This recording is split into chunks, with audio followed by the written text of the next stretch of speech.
అక్క పాలుకా నరసింహ కొంచెం డబ్బులు కావాలి, 10,000 ఉంటాయి ఇవ్వా. 10,000 ఇస్తా లెక్క డబ్బులు ఎప్పుడు ఇచ్చో మళ్ళా? రేపు పాలకు వస్తావు కదా, అప్పుడు ఇచ్చేస్తా. ఇదొక్క 10,000 డబ్బులా?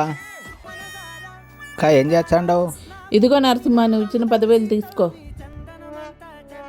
సరే లెక్క. అక్క ఏదో పని చేస్తాండు అక్క, 1,00,000 రూపాయలు డబ్బులు ఉంటాయి ఇక్క, అర్జెంట్ అవసరం కా, మొన్నాడు ఇచ్చేస్తా అక్క. సరే నరసింహ, 2 రోజుల తర్వాత ఇలే. 2 రోజుల తర్వాత పువ్వుల్లో పెట్టి తెస్తే అక్క 1,00,000 రూపాయలు డబ్బులా? ఓయమ్మ అక్క వచ్చాందే, నేను కనపడితే నన్ను చంపేస్తుందే. అదా అక్క వచ్చాందమ్మా, నన్ను 1,00,000 రూపాయలు అప్పు అడుగుతుంది, నేను లేదని చెప్పు. ఇంటికి తాళం వేసారే. మా అమ్మ, ఈ అబ్బాయి ఎక్కడికి వెళ్ళాడు? ఏమ్మా, నా దగ్గర 1,00,000 రూపాయలు తీసుకున్నాడు, 2 రోజుల తర్వాత ఇస్తానన్నాడు, కనిపించకుండా పోయాడు. ఇల్లు ఖాళీ చేసిపోయింది మా, నెల అయింది. అక్క అక్క అంటూనే 1,00,000 రూపాయలు ముంచేశాడు. ఓయమ్మ పోయింది ఈమె. అయినా అప్పు ఇచ్చిన డబ్బులు ఎవరన్నా అడుగుతారు మళ్ళా. అబ్బా సాయిరామ్.